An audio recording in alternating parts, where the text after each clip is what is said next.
Sir ప్రతి చిన్నదానికి బాధపడే వాళ్ళు ఉంటారు. అమ్మేదన్నదను, నాన్న కోప్పడ్డాడను, లేదా ఫ్రెండ్ నా మాట వినలేదను, లేదా నన్ను అర్థం చేసుకోలేదను, లేదా హస్బెండ్ ఇంకేదో అన్నారు, వైఫ్ వాట్ ఎవర్ ఇట్ ఏదైనా చిన్నదానికి కూడా బాధపడిపోయి మన హార్ట్ని ఎక్కువ బాధ పెట్టేస్తూ ఉంటాం.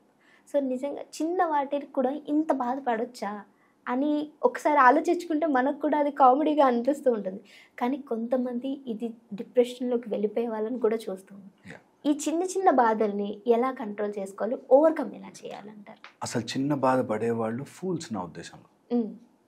Choose your battles properly. ఇంత సృష్టిలో నువ్వు ఎవడివి, నువ్వు ఇలాంటి ఫైట్ ఎందుకు ఎంచుకుంటున్నావు? అమ్మేదో అంది, ఓ బాధపడిపోయి, నాన్నేదో అంది బాధపడిపోయావు కంటే నీకు అంత చిన్న చూపు ఉంది లైఫ్లో. లైఫ్ గురించి నువ్వు ఏమీ లేకపోతే, సాధించుకోవడానికి ఏమీ లేకపోతే ఇట్లాంటి వాటి గురించి బాధపడతావు. పెద్దవాళ్ళని ఎవరైనా చూడండి, వాళ్ళ వీడియోల కింద చూడండి, ఎవడెవడో అసలు ఏమీ ఐడియా కూడా లేనివాడు బూతులు తిడతా ఉంటారు. అవన్నిటిని వాళ్ళు పట్టించుకోరు. ఎవరైతే చిన్న ఆలోచన విధానం చిన్నగా ఉంటుందో వాడే చిన్న బాధలు ఎంచుకుంటాడు. ఎవరికైతే ఎదుగుతుంటారో వాళ్ళకి చిన్న బాధలు, చిన్న కష్టాలు అంటవు. ఎప్పుడైనా ఎవరైనా చిన్న చిన్న వాటికి ఫీల్ అవుతున్నారు అంటే నీ ఆలోచన చాలా చిన్నదైపోయింది. పెంచు, ఆలోచన విధానం పెంచుకో. నీ బ్రతుకు చాలా గొప్పది. నువ్వు చిల్లర చిల్లర విషయాల్లో పడి ఏడవకు. ఎప్పుడు ఎవరికైనా అట్లాంటి చిన్న బాధ, మా నాన్న ఇలా అన్నాడు బాధపడేవాడు, బాయ్ ఫ్రెండ్ ఇలా అన్నాడు, గర్ల్ ఫ్రెండ్ ఇలా అంది, ఎప్పుడైనా సరే ఎవరైనా అనే మాటకి చిల్లర విషయాలకు బాధపడుతున్నాడు అంటే వాడి జీవితం చిల్లర బ్రతుకులో ఉంది. Improve, grow grow grow. ఎంత బిగ్ అంటే నీ లైఫ్లో ఇంకా పెద్ద సమస్య చూడవా, చిన్న సమస్యల నాలా దగ్గర కొట్టుకునే సమస్యలేనా, హయ్యర్ థాట్స్కి వెళ్ళలేమా? ఒక్కసారి చిల్లర విషయాలన్నీ పక్కన పెట్టేసేసి పక్కన just push them away and try to outgrow and see. పైకి ఎదిగి చూడాలి. అప్పుడు ఏంటి ఆ రోజులతో ఆ మాటలు కూడా బాధపడ్డాను, ఎంత సిల్లీగా అనిపిస్తుంది నాకు అనిపిస్తుంది. నిజంగా కూడా ఎవరికైతే వాళ్ళ మీద వాళ్ళకి విలువ లేదో అవతల వాడు నాకు విలువ ఇవ్వాలని ఏడుస్తారు. అవతల వాడు విలువ ఇవ్వాలని ఏడుస్తారు. ఎప్పుడైతే వాళ్ళ విలువ వాళ్ళకి తెలుస్తుందో, I can grow, I can do much bigger, నేను ఇంకో 10 పుస్తకాలు చదవచ్చు, నేను ఈ బాధ టైంలో నేను ఇంకో మంచి వ్యాపారం చేసి డబ్బులు సంపాదించుకోవచ్చు, నేను ఈ బాధ టైంలో ఏదైనా మంచి సీనరీకి వెళ్ళి చూసి రావచ్చు, నేను వాకింగ్కి వెళ్ళొచ్చు, నా హెల్త్ ఇంప్రూవ్ చేసుకోవచ్చు, నాకు బోలెడు పనులుంటే వాడెవడో అన్న మాట పట్టుకుని దానికి బాధపడుతూ నా ప్రెషియస్ లైఫ్ని వేస్ట్ చేసుకుంటున్నాను అనేది మైండ్కి ఎక్కాలి. అన్నిటికంటే ముఖ్యమైన విషయం, ఏది ఉన్నా లేకపోయినా సమయం వెళ్ళిపోతోంది. ఈ సమయాన్ని నేను వాడెవడో అన్న మాటకి జస్టిఫికేషన్ కోసం నేను బ్రతకట్లేదు. ఇది revolution. It should come like from inside. నేను ఇంక ఇలా చిల్లర బ్రతుకు బ్రతకను, నాకు ఇంత పిచ్చి బ్రతుకు వద్దు, నేను ఐఎమ్ గ్రోయింగ్ అబౌవ్ ఇట్. అది అమ్మ కావచ్చు, నాన్న కావచ్చు, ఎవరన్నా అనొచ్చు. అంటున్నారు అంటే, నాకు అనేది పాయింట్ వచ్చింది అంటే నేను ఎక్కడో వీక్గా ఉన్నాను. నేను ఎదుగుతా పోవాలి, సూర్యుడిలా రగిలి మండి పైకి వెళ్ళాలి. అప్పుడే యూ విల్ గ్రో. అప్పుడే నీ కాంతిని చూడలేనంత స్థాయికి నువ్వు ఎదగాలి. అంతవరకు ఈ చిల్లర గొడవలే, అదేదో అన్నాడు, ఇదేదో అన్నాడు, ఇదేదో అన్నాడు, అయితే ఏమవుతుంది రా అని ఒక్కసారి అనుకోవాలి. ఓకే అనుకున్నారు, అయితే ఏమైంది, వాట్స్ దట్, ఏమవుతుంది? అసలు ఏమీ కాదు తెలుసా. మనం ఒక ఇమాజినరీ పిక్చర్లో ఉంటాం. ఆ ఇమాజినరీలో ఆ చిన్న వరల్డే. ఇప్పుడు మనం బ్రతికి పుట్టిన తర్వాత 40-50 ఏళ్లలో ఠక్కుమని గుర్తు చేసుకుంటే 40 పేర్లు కూడా గుర్తుండవు మనకి. 40 మనుషులు మన జీవితం. 140 బిలియన్ పాపులేషన్ ఉన్నాయి ప్రపంచంలో, ఇంకెక్కువే యాక్చువల్లీ. అంత ప్రపంచంలో ఆ 40 మంది కోసమే నా జీవితం మొత్తం. వాడిట్లా అన్నాడు, వీడిట్లా అన్నాడు, మా సడ్డకుడు ఇట్లా అన్నాడు, మా అల్లుడు ఇట్లా, ఇవే ఇందులోనే పడి బ్రతికి ఏడుస్తూ ఉంటారు. ఇంకా దాటి పైకి వెళ్ళే ఆలోచన ఒక్కసారైనా చేయరెందుకు? మన వీక్నెస్ని మనం దాటి ఆలోచించలేక అంటే అంటే అట్లా అంటే పరుగు పోయింది అంటూ బ్రతికేస్తాం. అంటే నువ్వు విద్య ఒప్పుకుంటున్నట్ట సార్ అక్కడ? అబ్సల్యూట్లీ ఒప్పేసుకున్నారు. అండ్ వాళ్ళు అంటారేమో అని ముందే బాధపడేవాళ్ళు బ్యాచ్ కూడా ఉన్నారు. అమ్మో ఈ బట్టలు వేసుకుంటే అట్లా, అమ్మో ఇది చేసుకుంటే అట్లా అంటారు, అమ్మో ఇలా అంటే నా ఇంటికి పరువు ఏమవుతుందని చెప్పి అసలు బ్రతకని వాళ్ళు చాలామంది ఉన్నారు. చాలామంది ఉన్నారు.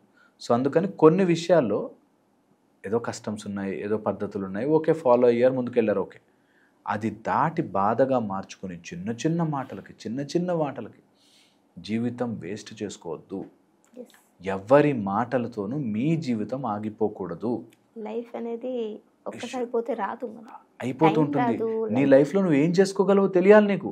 నేను ఒక 100 పుస్తకాలు చదవగలనా, నేను ఇంకా హెల్త్ బాగా పికప్ చేయగలనా, నేను హై జంప్స్ చేయగలనా, నేను మంచిగా రన్నింగ్ చేసుకోగలనా, నేను ఇంకేదైనా రాయగలనా, ఇంకేదైనా బిజినెస్ చేయగలనా, డబ్బు సంపాదించగలనా, ఇంకో ఇంకో 10-15 బిల్డింగ్లు కొనగలనా, ముందుకు వెళ్ళగలనా, ఇందులో ఉండాలి. బాధలో పడాడు ఒకడు, మనతో తోడొచ్చారా, వెరీ గుడ్, వాళ్ళని కూడా తీసుకెళ్దాం. తోడు రాలేదా, వెరీ గుడ్, మనం ఒక్కళ్ళమే వెళ్దాం. Journey has to go on, ముందుకు వెళ్ళాల్సిందే. అది చెడుగానో ఎవరినో కించపరుస్తూనో కాదు, నా జీవితానికి నా లైఫ్ని నేను డిఫైన్ చేసుకుంటున్నా, తప్పు కాదు. అయితే వీళ్ళు మెంటల్ గాను ఎమోషనల్ గాను కంట్రోల్ చేసుకోవాలి అంటారు. అబ్సల్యూట్ కంట్రోల్ కాదు, అసలు ఎమోషన్కి ఇంపార్టెన్స్ ఇవ్వద్దంటున్నా. ఇవ్వద్దు, ఇంపార్టెన్స్ ఇవ్వకూడదు. ఏ గొప్ప వ్యక్తి అయినా సరే ఎమోషన్కి ఇంపార్టెన్స్ ఇచ్చి బ్రతకడు, ఇది నిజం. ఇప్పుడు పొలిటీషియన్స్ని కానీ లేకపోతే పెద్ద పెద్ద బిజినెస్ మ్యాన్ చూడండి, వాళ్ళు ఎవరెవరో తిడుతుంటారు, అయ్యో నన్ను ఎంత మాటలు అన్నారా అని కూర్చుంటే అసలు వీడియోస్ ఓపెన్ చేస్తే వాళ్ళని అసలు ఎందుకు తిట్టారో రీజన్ కూడా తెలియదు, తిడతారు. అలా ఆలోచించే వాళ్ళు ఈ చిన్న లోకం గురించి ఆలోచించే వాళ్ళు చిన్న బ్రతుకుతారు. పెద్దగా ఆలోచించే వాళ్ళు పని మీద ఫోకస్ పెడతారు. జనాలు అంటారు, మాటలు అనకూడదు అన్నారు అనేది పాయింట్ కాదు ఇక్కడ. ఒకవేళ నిజంగా అన్నారు, కాలమే సమాధానం చెప్తుంది. నిజంగా మన లోపల కరెక్షన్ చేసుకోవాలి. వాడు ఏమన్నా మాట అన్నారు, కరెక్షన్ చేసుకోవాలి. అంతే, దాన్ని పట్టుకుని వేళ్లాడకూడదు. నిజంగా ఏదైనా నేను చెప్పాను, ఏదో అందులో ఏదైనా తప్పు వచ్చింది, అయ్యో నా తప్పు చెప్పానా, నేను రాంగ్ చదివానా అనుకుని కరెక్ట్ చేసుకుంటా ముందుకెళ్తాం. So that's how you have to learn and keep on growing. ఆ మాటలు పట్టుకుని కూర్చుంటే నిజంగా నేను చెప్తున్నాను కదా, చెప్పడం చాలా ఈజీ. ఎవరైనా ఏదైనా మాట అంటే బాధేస్తుంది, బట్ ఎంత త్వరగా దాని నుంచి బయటకు వస్తామో అంత తొందర సక్సెస్ అవుతాం. డెఫినెట్గా ఇది గుర్తు పెట్టుకోవాలి. ఆ టైంలో ఖచ్చితంగా గుర్తుకు రావాలి మాటలు. అందుకే మనకి నిజంగా గోడ మీద రాసుకుని పెట్టుకోవాలి, నేను నా బ్రతుకుతున్నా. పొద్దున్న లేంగానే నీకు అదే గుర్తు రావాలి. ఎవరి కోసమో వాళ్ళు ఇలా అన్నారు, వీళ్ళు ఇలా అన్నారు, అది ఇది అని చెప్పి నేను టైం వేస్ట్ చేసుకోను. వాల్యుబుల్ అయిన టైంని వేస్ట్ చేస్తున్నాను. నిజంగా కూడా ఏది లేకుండా జీవితంలో ఒక గ్రోత్, ఒక పర్పస్, ఒక ఏదైనా ఇన్వాల్వ్మెంట్తో చెయ్యని ఏ పని లేనివాడు వేస్ట్గా ఇలాంటి మాటలు వెనకాల పడతాడు. నీకంటూ నీ లైఫ్కి ఏం చేస్తున్నావురా, how well you are experiencing your faculties అని తెలియాలి. నీ లోపల సిస్టమ్ని నువ్వు ఎలా ఎక్స్పీరియన్స్ చేయగలుగుతున్నావు. మేము సూర్య నమస్కారాలు అవి చేయిస్తున్నప్పుడు, సూర్య ఉపాసన చేయిస్తున్నప్పుడు ఫస్ట్ థింగ్ చెప్తాం, నీ జీవితాన్ని నువ్వు ఫుల్ ఫ్లెడ్జ్డ్గా బ్రతుకుతున్నావా. చాలా ఇంపార్టెంట్. బ్రతకరు తెలుసా చాలామంది, 99% ఫుల్ ఫ్లెడ్జ్డ్ లైఫ్ తనే సాటిస్ఫైగా లేకుండా ఉన్నారు కూడా చాలామంది ఉన్నారు. సో వెరీ ఇంపార్టెంట్, దీన్ని అర్థం చేసుకుని ఎంత త్వరగా అయితే అంత త్వరగా ఈ చిన్న వీళ్ళ నలుగురిలోనే నా బ్రతకంతా, మా అత్తేమని మామ ఇంతే లైఫ్, వీళ్ళతో కొట్లాడి 20-30 సంవత్సరాల లైఫ్ని పోగొట్టుకుంటారు. నా వేసి ఊరుకోవాలి, చిన్న ఆలోచనలు ఏముంటాయని చెప్పి ముందుకు వెళ్ళిపోవాలి. ఏముంటుంది, వెళ్ళిపోవాలి ముందుకి. అన్న చోట అన్నది గొడవ పడిపోవాలి, మన పని మనం చేసుకుంటూ పోవాలి అంతే.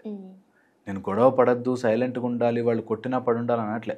Any abuse don't take it, fight hard. అక్కడ ఫైట్ అయిపోయాక వదిలిపెట్టాలి అంతే. అయ్యో ఎందుకన్నారు, నన్ను ఎందుకన్నారు, నేను ఎంత చేసా వాళ్ళ కోసం. ఒక ఆవిడ చెప్పింది, నేను వాళ్ళ కోసం ఎంత చేశానండి. చేసావు, వెరీ గుడ్. తీసుకోలేదు, వెరీ గుడ్. నీ లైఫ్ ఇంకా నువ్వు చూసుకో, నువ్వు చేసుకోగలవుగా నీ లైఫ్కి. నా లైఫ్కి నేను ఏం చేసుకోగలను చూసుకుంటా. ఇప్పుడు వాళ్ళు ఎవరిని వచ్చారు, వెరీ గుడ్, తీసుకెళ్ళు. లేదంటే ఎండ్ ఇట్. చాలా ఈజీ అండ్ సింపుల్. లైఫ్ బ్రతకండి ఫస్ట్. ఈ లైఫ్లో గుడ్ ఏది బ్యాడ్ ఏది ఆయన లెక్కేస్తాడు. నీకు తెలిసినంత వరకు కరెక్ట్ వేలో వెళ్ళు. అందుకే మనకు ధర్మం అని చెప్తారు. Follow what is right, righteousness, what is correct, follow. చాలా హెల్ప్ చేస్తుంది.